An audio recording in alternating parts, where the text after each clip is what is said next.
اعوذ باللہ من الشیطان الرجیم بسم اللہ الرحمن الرحیم یا ایہا الذین آمنوا لا تلہکم اموالکم ولا اولادکم عن ذکر اللہ ومن یفعل ذلک فاولئک هم الخاسرون وأنفقوا مما رزقناكم من قبل أن يأتي أحدكم الموت فيقول رب لولا أخرتني إلى أجل قريب فأصدق وأكن من الصالحين ولن يؤخر الله نفسا إذا جاء أجلها والله خبير بما تعملون صدق اللہ العلی العظیم یا ایہا الذین آمنوا لا تلہکم اموالکم ولا اولادکم عن ذکر اللہ، اے ایمان والو غافل نہ کر دیں تم کو تمہارے مال اور تمہاری اولاد اللہ کی یاد سے، ومن یفعل ذلک فاولئک هم الخاسرون، اور جو کوئی یہ کام کرے تو وہی لوگ ہیں ٹوٹے میں، وَأَنفِقُوا مِمَّا رَزَقْنَاكُم مِّن قَبْلِ أَن يَأْتِيَ أَحَدَكُمُ الْمَوْتُ، اور خرچ کرو ہمارا دیا ہوا اس سے پہلے کہ آ پہنچے تم میں کسی کو موت، فَيَقُولَ رَبِّ لَوْلَا أَخَّرْتَنِي إِلَىٰ أَجَلٍ قَرِيبٍ فَأَصَّدَّقَ وَأَكُن مِّنَ الصَّالِحِينَ، تم میں تب کہے اے رب کیوں نہ ڈھیل دی تو نے تھوڑی سی مدت کہ میں خیرات کرتا اور ہو جاتا نیک لوگوں میں، وَلَن يُؤَخِّرَ اللَّهُ نَفْسًا إِذَا جَاءَ أَجَلُهَا، اور ہرگز نہ ڈھیل دے گا اللہ کسی جی کو جب آ پہنچا اس کا وعدہ، وَاللَّهُ خَبِيرٌ بِمَا تَعْمَلُونَ، اور اللہ کو خبر ہے جو تم کرتے ہو۔ یہ سورہ منافقون کا دوسرا رکوع ہے۔ اس رکوع کے اندر عملی نفاق کا تذکرہ ہے، اور جس کا سبب دنیا کی غیر معمولی محبت ہے۔ گویا مسلمانوں کو اس سے روکا گیا ہے کہ دنیا کی محبت کو اپنے اوپر اتنا غالب مت کر لو جو دین سے تمہارے واسطے رکاوٹ کا سبب بن جائے۔ اور پہلے رکوع کے اندر جو حقیقی منافقین تھے ان کا تذکرہ تھا۔ حقیقی منافقین یہ تو کفار مشرکین سے بھی بڑھ کر ہیں، کیونکہ ان کے بارے میں خود فرمایا گیا ان المنافقین فی الدرک الاسفل من النار، کہ منافقین جہنم کے سب سے نچلے طبقے کے اندر ہوں گے۔ تو گزشتہ جمعہ اسی سے متعلق تفسیر اور معرفت مسائل کے عنوان سے کچھ ضروری باتیں گوش گزار کی گئی تھیں، لیکن اس سے متعلق بہت ہی اہم مضمون ہیں جس کے فوائد اور ہدایات اس کے اندر ہیں، نفع سے خالی نہیں ہے، اس لیے پہلے اس کو آپ کے سامنے ذکر کیا جاتا ہے۔ سورہ منافقون کے نزول کا واقعہ اس کی تفسیر کے سمجھنے میں تو معین ہے ہی، اس کے ضمن میں بہت سے اہم ہدایات اور مسائل اخلاق، سیاست اور معاشرت کے متعلق آ گئے ہیں۔ اس لیے حضرت مفتی صاحب نے لکھا ہے کہ حقیقت نے اس واقعے کی پوری تفصیل یہاں نقل کی ہے۔ وہ ہدایات یہ ہیں: اسلامی سیاست کا سنگ بنیاد خالص اسلامی برادری قائم کرنا ہے، یہ اسلام کے پیش نظر ہے۔ کسی کی حمایت و نصرت اور مدد صرف حق کی بنیاد پر، مظلوم ہونے کی بنیاد پر، نہ کہ جماعتی عصبیت ہو، نہ قومی اور وطنی عصبیت ہو، بلکہ یہ دیکھا جائے گا کہ مظلوم کون ہے اور ظالم کون ہے، لہذا مظلوم کا ساتھ دیا جائے گا اور ظالم کو ظلم سے روکنے کی کوشش کی جائے گی۔ تو اسلامی سیاست کا سنگ بنیاد خالص اسلامی برادری قائم کرنا ہے، جس میں رنگ و نسل اور زبان اور ملکی و غیر ملکی کے سب امتیازات سب ختم کر دیے جائیں۔ غزوہ بین المستلق میں پیش آنے والا ایک انصاری اور ایک مہاجری کا جھگڑا، اور دونوں طرف سے انصار و مہاجرین کو اپنی اپنی مدد کے لیے پکارنا، یہ وہ جاہلیت کا بت تھا جس کو رسول اللہ صلی اللہ علیہ وسلم نے توڑ دیا تھا۔ اور مسلمان کہیں کا رہنے والا ہو، کسی رنگ و زبان اور کسی نسل و قوم کا ہو، سب کو آپس میں بھائی بھائی بنا دیا۔ انصار و مہاجرین میں باقاعدہ پھر مواخات کرا کر ان کی مشترک اسلامی برادری بنا دی تھی، مگر شیطان کا یہ پرانا جال ہے جس میں لوگوں کو پھنسا کر باہمی جھگڑوں کے وقت قوم و وطن اور زبان و رنگ وغیرہ کو تعاون و تناصر کی بنیاد بنا دیتا ہے، جس کا لازمی نتیجہ یہ ہوتا ہے کہ تعاون و تناصر کا اسلامی معیار حق و انصاف سب کے ذہنوں سے اوجھل ہو جاتا ہے، صرف برادری اور قومیت کی بنیاد پر ایک دوسرے کی مدد کرنے کا اصول بن جاتا ہے۔ اس طرح وہ مسلمانوں کو مسلمانوں سے بھڑا دیتا ہے۔ اس واقعے میں بھی کچھ ایسی ہی صورت بن رہی تھی، مگر رسول اللہ صلی اللہ علیہ وسلم نے فوراً موقع پر پہنچ کر اس فتنہ کو ختم کر دیا اور بتلا دیا کہ جاہلیت و کفر کا بدبودار نعرہ ہے، اس سے بچو، اور پھر سب کو قرآنی اصول تعاون پر قائم کر دیا، جس میں ارشاد ہے تعاونوا علی البر والتقوی ولا تعاونوا علی الاثم والعدوان، یعنی مسلمانوں کے لیے کسی کی مدد کرنے یا مدد حاصل کرنے کا معیار یہ ہونا چاہیے کہ جو شخص عدل و انصاف اور نیکی پر ہے اس کی مدد کرو، اگرچہ وہ نسب و خاندان اور زبان و وطن میں تم سے الگ ہو، اور جو شخص کسی گناہ اور ظلم پر ہو اس کی ہرگز مدد نہ کرو، اگرچہ وہ تمہارا باپ اور بھائی ہی ہو۔ یہی وہ معقول اور منصفانہ بنیاد ہے جس کو اسلام نے قائم فرمایا، اور رسول اللہ صلی اللہ علیہ وسلم نے ہر قدم پر اس کی خود رعایت فرمائی اور سب کو اس کے تابع رہنے کی تلقین فرمائی، اور اپنے آخری خطبہ حجۃ الوداع میں اعلان فرمایا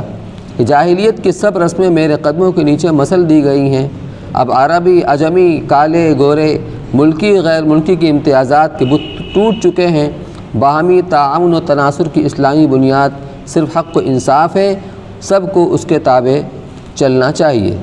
اس واقعے نے ہمیں یہ بھی سبق دیا ہے کہ دشمنان اسلام آج سے نہیں بلکہ ہمیشہ سے مسلمانوں کو شیرازہ منتشر کرنے کے لیے یہی برادری اور وطنی قومیت کا حربہ استعمال کرتے ہیں، جب اور جس وقت موقع مل جاتا ہے اسی سے کام لے کر مسلمانوں میں تفرقہ ڈالتے ہیں۔ افسوس ہے کہ زمانہ دراز سے پھر مسلمان اپنے اس سبق کو بھول گئے اور اغیار نے مسلمانوں کی اسلامی وحدت کے ٹکڑے کرنے میں پھر وہی شیطانی جال پھیلا دیا، اور دین و اصول دین سے غفلت کی بنا پر عام دنیا کے مسلمان اس جال میں پھنس کر باہمی خانہ جنگیوں کے شکار ہو گئے، اور کفر الحاد کے مقابلہ کے لیے ان کی متحدہ قوت پاش ہو گئی۔ صرف عربی و عجمی ہی نہیں، عربوں میں مصری، شامی، حجازی، یمنی ایک دوسرے سے متحد نہ رہے۔ ہندوستان اور پاکستان میں پنجابی، بنگالی، سندھی، ہندی، پٹھان اور بلوچی باہم آویدش کے شکار ہو گئے۔ فإلی اللہ المشتکیٰ۔ دشمنان اسلام ہماری آویدش سے کھیل رہے ہیں، اس کے نتیجے میں وہ ہر میدان میں ہم پر غالب آتے جاتے ہیں، اور ہم ہر جگہ شکست خوردہ غلامانہ ذہنیت میں مبتلا انہی کے پناہ لینے پر مجبور نظر آتے ہیں۔ کاش آج بھی مسلمان اپنے قرآنی اصول اور رسول اللہ صلی اللہ علیہ وسلم کی ہدایات پر غور کریں،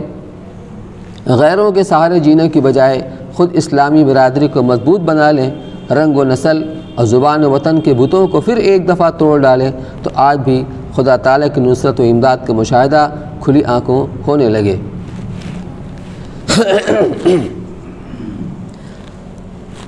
حضرت علی رضی اللہ تعالیٰ عنہ اور امیر معاویہ رضی اللہ عنہ کے درمیان میں جو ایک مشاجرات ہوئی ہے، اس کو معاشرات صحابہ کے نام سے جانا جاتا ہے، اور دو جنگ ہوئی۔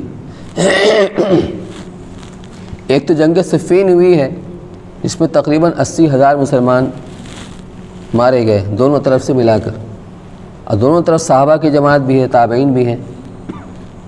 اس مسئلے میں کسی کو بھی زبان کھولنے کی اجازت نہیں ہے۔ امام مالک رحمۃ اللہ علیہ کسی نے سوال کیا تھا کہ حضرت اس کے بارے میں کہ حق پر کون تھا کون نہیں تھا، فرمایا یہ مقدس خون ہے کہ اللہ نے ہمارے ہاتھوں کو اس میں رنگنے سے بچایا ہے، تو پھر اپنی زبان کو ملوث کریں۔ لیکن بہرحال ایک تلخ واقعہ ہے، سچی اور کڑوی حقیقت ہے، جسے انکار نہیں ہو سکتا۔ میں عرض یہ کرنا چاہتا ہوں کہ اتفاق قومی وحدت اور اسلامی وحدت کیا چیز ہوتی ہے۔ جس زمانے میں اختلاف چل رہا تھا تو حضرت امیر معاویہ رضی اللہ تعالیٰ کا پایا تخت تھا، دارالسلطنت وہ ملک شام تھا، تو پڑوس سے کسی نصرانی بادشاہ نے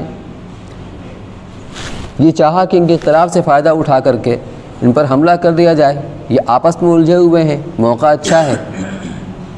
اور جب حضرت امیر معاویہ رضی اللہ تعالیٰ کی خبر لگی تو انہوں نے اس کے پاس یہ پیغام بھیجا کہ او نصرانی کتے، ہمارا یہ آپسی اختلاف ہے، ہم اس سے سمجھ لیں گے، نمٹ لیں گے، لیکن اگر تو نے غلط نگاہ سے اس طرف دیکھنے کی بھی جرأت کی تو علی کی طرف سے جو پہلا مجاہد ہوگا، سپاہی ہوگا، وہ معاویہ ہوگا۔ وہ اختلاف ٹھیک ہے تھا، لیکن وہ ایک اجتہادی اختلاف تھا، غلط فہمی کی بنیاد پر تھا۔ عثمان رضی اللہ تعالیٰ کو شہید کر دیا گیا تھا، مدینہ میں باغیوں کا غلبہ تھا،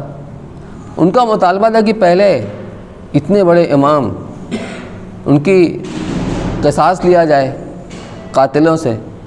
حضرت علی رضی اللہ تعالیٰ یہ دیکھ رہے تھے کہ ابھی میں نے ہاتھ ڈالا تو مدینہ میں انتشار برپا ہو جائے گا، تو ذرا سا حکومت کو مضبوط ہونے دیجئے، ذرا ہم قابو پا لیں، مدینہ میں باغیوں کا غلبہ ہے، انہی کی اکثریت ہے۔ بس یہ غلط فہمی تھی۔ بہرحال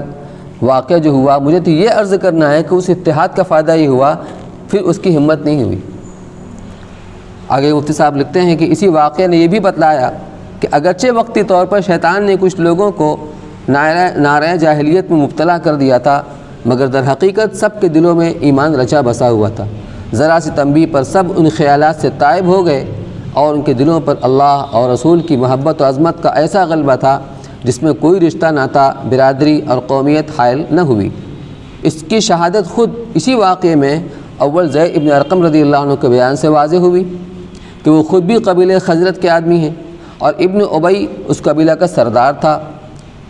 اور زید ابن ارقم بھی اس کی عزت و عظمت کے قائل تھے، لیکن جس وقت اس کی زبان سے مومنین مہاجرین اور خود رسول اللہ صلی اللہ علیہ وسلم کے خلاف الفاظ سنے تو برداشت نہ کر سکے۔ اسی مجلس میں ابن ابی کو منہ توڑ جواب دیا، پھر رسول اللہ صلی اللہ علیہ وسلم کے سامنے شکایت پیش کر دی۔ اگر آج کل کی برادری پرستی ہوتی تو اپنی برادری کے سردار کی یہ بات وہ کبھی حضور صلی اللہ علیہ وسلم تک نہ پہنچاتے۔ اسی واقعے میں خود ابن ابی کے صاحبزادے عبداللہ رضی اللہ عنہ کے واقعے نے اس کو کس قدر روشن کر دیا کہ ان کی محبت اور عظمت کا اصل تعلق صرف اللہ اور اس کے رسول سے تھا۔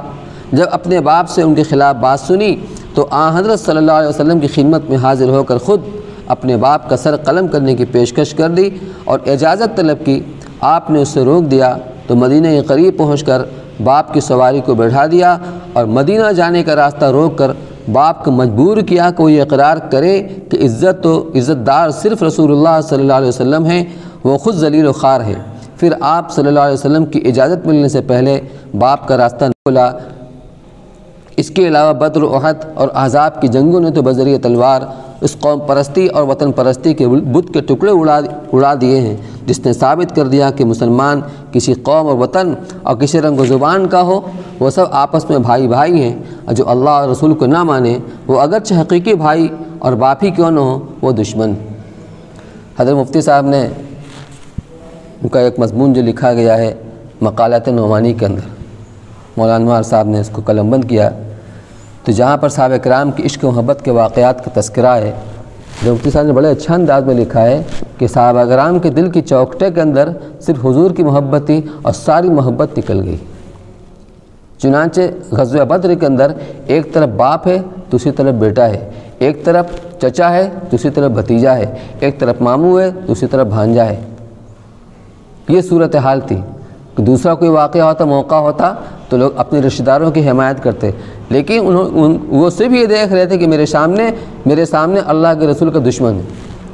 اللہ کا دشمن، اس کے رسول کا دشمن، اس کے دین کا دشمن ہے،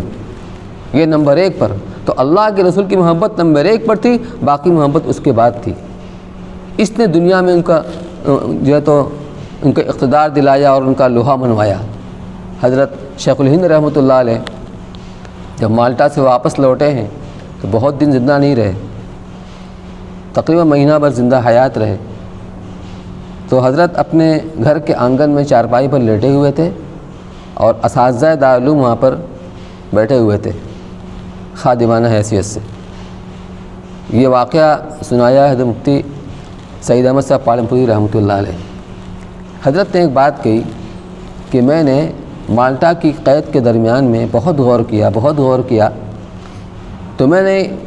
جو چیز محسوس کی جو مسلمانوں کی پستی کے اسباب ہیں وہ دو ہیں۔ تو لوگ متوجہ ہوئے وہ کیا ہیں؟ کہ ایک تو مسلمانوں کا قرآن سے دوری، قرآن سے تعلق کمزور پڑ گیا، تلاوت کے اعتبار سے، اس کے اندر غور و فکر کے اعتبار سے، اس کو سننے سمجھنے کے اعتبار سے اور اس پر عمل کرنے کے اعتبار سے یہ تعلق کمزور ہو گیا۔ ایک تو بنیادی وجہ یہ۔ دوسرے، مختلف خیموں کے اندر بٹ جانا، چھوٹی جماعت، چھوٹے خیمے کے اندر تقسیم در تقسیم، یہ ان کے پستی کی بہت بڑی وجہ ہے۔ اتحاد میں جو طاقت اور قوت ہے وہ انتشار میں اور اختلاف میں نہیں ہے۔ اب آگے دیکھیے، یا ایھا الذین آمنوا لا تلھکم اموالکم ولا اولادکم عن ذکر اللہ۔ وہ منافقین جو مسلمانوں کے ساتھ غزوہ کے اندر گئے تھے، کیوں؟ نفاق کے باوجود ان کو یقین تھا کہ مسلمانوں کو فتح ہوگی تو مال غنیمت ملے گا، اس میں ہمارا بھی حصہ ہوگا۔ یہ تھی دنیا کی محبت۔ اسی دنیا کی محبت کی وجہ سے دل میں ان کا اللہ کے معبود ہونے کے اوپر، اللہ کے رسول ہونے کے اوپر ان کو یقین نہیں تھا۔ زبان سے ظاہر کرتے تھے لیکن دل میں یقین اور اعتقاد نہیں تھا۔ یہ تو حقیقی منافق تھے۔ چھپاتے تھے کیوں؟ تاکہ ہماری جان، ہمارا مال محفوظ رہے۔ ہم کھلم کھلا کفر کریں گے تو جو معاملہ کافروں کے ساتھ ہوتا ہے قتل و قید کو ہمارے ساتھ ہو۔ تو اپنے جان و مال کی حفاظت کی وجہ سے، اور اس کی وجہ وہ دنیا کی محبت غیر معمولی۔ یہاں قرآن میں اگلے رکوع کے اندر مسلمانوں کے سے روکا گیا ہے، یا ایھا الذین آمنوا لا تلھکم اموالکم ولا اولادکم عن ذکر اللہ، کہ اے ایمان والو، تم کو تمہارے مال، تمہاری اولاد اللہ کی یاد سے، یعنی اللہ کے دین سے، اللہ کے احکام شریعت پر عمل کرنے سے تم کو کہیں روکنے کا باعث نہ بنے، کیونکہ جو کوئی ایسا کرے گا یعنی اس کے لیے اس کے مال اور اولاد شریعت کے حکم پر چلنے سے مانع بن جائیں گے تو یہی لوگ خسارہ والے ہیں، ناکام ہیں۔ عموماً آدمی سے جو کوتاہی ہوتی ہے دین پر عمل کرنے کے اندر، اس کا جو ذریعہ اور سبب بنتا ہے، کبھی مال بنتا ہے یعنی اس کی تجارت، اس کا ذریعہ معاش، یا اولاد کی محبت بنتی۔ تو اولاد کی محبت کی وجہ سے آدمی ایک تو فرائض سے غافل بھی ہو جاتا ہے، پھر ناجائز امور کو اختیار کرتا ہے اور حرام کے حد میں بھی داخل ہو جاتا ہے۔ کس کے لیے؟ اپنی اولاد کے لیے۔ اور مال کی محبت میں وہ فرائض کو بھی قربان کرتا ہے اور جائز ناجائز کے امتیاز کو بھی ختم کر دیتا ہے۔ تو یہاں خلاصہ یہ اس کا کہ دنیا کی محبت، خواہ وہ تمہاری اولاد ہو، تمہارا مال ہو، ذریعہ معاش ہو، کاروبار ہو، جو بھی ہو، یہ محبت تمہیں کہیں فرائض سے غافل نہ کر دے، اللہ کے دین سے تمہیں روک نہ دے عمل کرنے سے۔ حالانکہ ذریعہ معاش، اپنے معاش کو حاصل کرنا انسان کی بنیادی ضرورت ہے، خود اپنے لیے بھی اور جو اپنی چھوٹی اولاد ہے، بیوی ہے، ان کے لیے بھی۔ چنانچہ حدیث کے اندر ہے، طلب کسب الحلال فریضۃ بعد الفریضہ، کہ حلال روزی کا کمانا اور حاصل کرنا یہ بھی ایک فرض ہے من جملہ اور فرائض کے، لیکن انداز یہ اختیار کیا فریضۃ بعد الفریضہ، یعنی اس کا درجہ نماز روزے کی طرح سے نہیں ہے، بلکہ اس کا درجہ نماز روزے کے بعد ہے۔ اصل فریضہ تو وہ ہے کہ اس کے لیے کاروبار کو آگے پیچھے کر دینا ہے، اس کی وجہ سے نماز کو آگے پیچھے نہیں کرنا ہے۔ تو دوسرے فرائض کو پورا کرنے کے بعد ان کو قربان کر کے نہیں ہے، ان کو چھوڑ کر، ان کو توڑ کر نہیں۔ تو یہاں مسلمانوں کو گویا کہ نصیحت کی جا رہی، جو عملی نفاق ہے وہ بھی تمہارے اندر پیدا نہ ہو، کیونکہ عملی نفاق کا سبب اور اس کی جو محرک بنتا ہے وہ غیر معمولی مال اور اولاد کی محبت ہے۔ تو جو کوئی ایسا کرے گا یعنی مال اور اولاد کی محبت میں آ کر کے فرائض کو قربان کرے گا اور شریعت کے حکم پر عمل نہیں کرے گا، یہی لوگ ناکام ہیں آخرت کے اعتبار سے۔ دنیا میں چاہے تھوڑے پیسے ہاتھ میں آ جائیں لیکن وقتی اور عارضی ہیں، اور آخرت میں ناکام ہوگا۔ وَأَنفِقُوا مِمَّا رَزَقْنَاكُمْ مِن قَبْلِ أَن يَأْتِيَ أَحَدَكُمُ الْمَوْتُ فَيَقُولَ رَبِّ لَوْلَا أَخَّرْتَنِي إِلَىٰ أَجَلٍ قَرِيبٍ فَأَصَّدَّقَ وَأَكُن مِّنَ الصَّالِحِينَ۔ ان احکام شریعت میں سے ایک حکم یہ بھی ہے کہ وہ خرچ کرو اس میں سے جو ہم نے تمہیں دیا۔ انسان کماتا ہے اور کہتا ہے کہ میرا مال میں نے کمایا ہے۔ جب قارون سے کہا گیا کہ جو اللہ نے تمہیں دولت دی ہے اس میں تم خرچ کرو اور اپنا آخرت کا حصہ لے جانا نہ بھولو، یعنی مستحقین پر، غربا جو محتاج ہیں، یتیم ہیں، بیوہ ہیں، ان کے اوپر خرچ کرو، تو کہا انما اوتیت علی علم عندی، یہ تو میری ذاتی ہنرمندی کے نتیجے میں نے مال کو کمایا ہے۔ اچھا، تو اللہ نے کو سبق سکھا دیا، دیتے اللہ ہیں۔ نحن قسمنا بینہم معیشتہم، کہ ہم ہی نے انسانوں کے درمیان ان کی روزوں کی تقسیم کیا ہے، باقی ہماری محنت، ہماری بھاگ دوڑ، ہماری دوڑ دھوپ یہ ایک بہانہ ہے،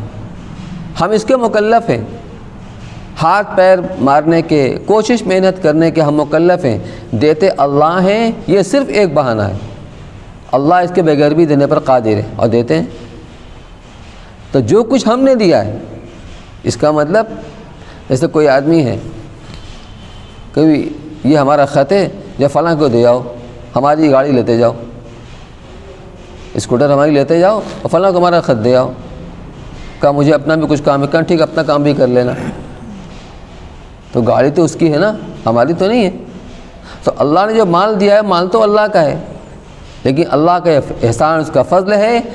کہ اس نے ہماری طرف منسوب کر دیا کہ خرچ کرو جو کچھ ہم نے تمہیں دیا ہے، دیا اللہ ہی نے ہے، لیکن جب اللہ نے کسی کو دے دیا اس کا مالک بن گیا، تو یہ عارضی طور سے مالک بنا ہے۔ چنانچہ جب آدمی کی موت واقع ہو جاتی ہے، اب مال اس کا نہیں رہتا، مال وارثوں کا ہو جاتا ہے، بلکہ دنیا یعنی زندگی ہی کے اندر جب موت زندگی سے اس کے مایوس ہو گیا کہ بس اب موت یقینی ہے، تو اب وہ پورے مال کی وصیت بھی نہیں کر سکتا، اب اس کی ملکیت محدود کر دی گئی کہ وصیت اگر کرنا چاہو گے تو 1/3 مال کے اندر، اس سے زیادہ میں نہیں۔ تو اصل مالک تو اللہ ہیں، لیکن عارضی طور پر اللہ نے دنیا میں کسی کو مال کا مالک بنایا ہے، اور جب قیامت قائم ہو جائے گی، لمن الملک اليوم، بتاؤ آج حکومت کس کی ہے، آج اصلی مالک کون ہے، تو ساری مخلوق پر سناٹا طاری ہوگا، پھر اللہ ہی کی طرف سے فرما جواب دیا جائے گا، للہ الواحد القہار۔ تو جو کچھ ہم نے دیا ان سے خرچ کرو، قبل اس کے کہ تم میں سے کسی کے پاس موت آ کھڑی ہو اور پھر وہ کہنے لگے کہ اے پروردگار، آپ نے مجھے تھوڑی ڈھیل اور کیوں نہ دے دی، کچھ مہلت اور دے دیتے تاکہ میں صدقہ و خیر خیرات کر کے نیک لوگوں میں شامل ہو جاتا۔ یہ حسرت اور افسوس سے، اس لیے اپنی زندگی میں جو کرنا ہو کرو۔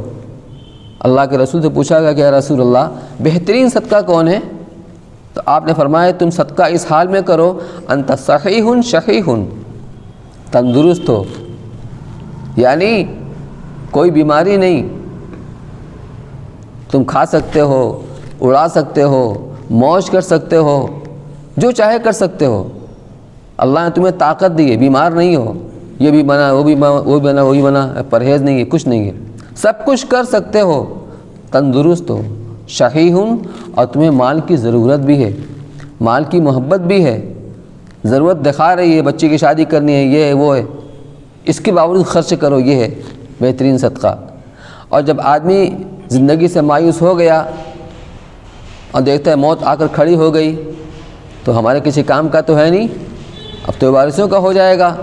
اب فلاں مسجد میں اتنا، فلاں مدرسے میں اتنا، اگرچہ اس کا بھی فائدہ نفع ہے کسی نہ کسی درجے میں، لیکن اصل یہ ہے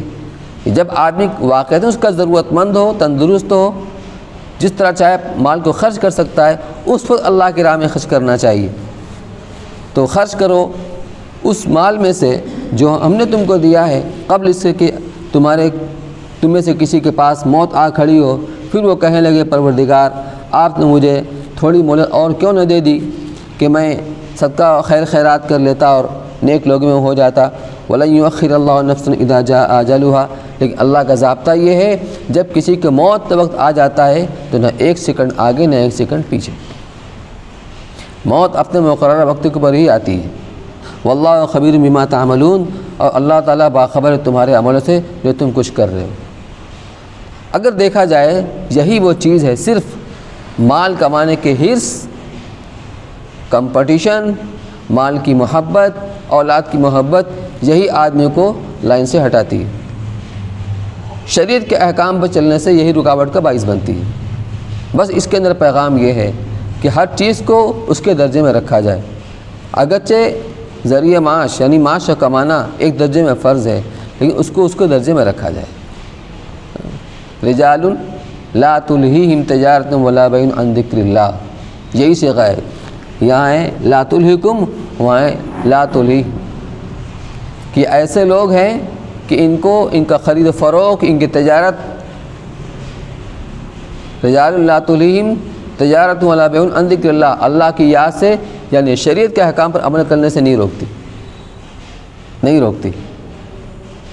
تو جب آدمی اس کا ایمان مضبوط ہوگا، اس کا یقین کامل ہوگا، تو اس ایمان کے روشنی میں، اس یقین کی بنیاد کے اوپر روزی صرف اللہ کی طرف سے آتی ہے، جتنی مقدر ہے اتنی ہی آئے گی، زیادہ پریشان نہیں ہوگا، بہانے کے طور پر محنت کرے گا لیکن اپنے آپ کو حد سے زیادہ نہیں تھکائے گا، کیونکہ جو مقدر کو تو مل ہی جائے گی۔ تو یہ ایمان کی طاقت و یقین و قوت اس کو صحیح راستے کے اوپر چلاتی ہے، ضرورت اسی بات کی ہے۔ اللہ تعالی ہم سب کو بھی عمل کی توفیق نصیب فرمائے۔ سبحان اللہ سبحانک اللہم و بحمدک، نشہد ان لا الہ الا انت، نستغفرک۔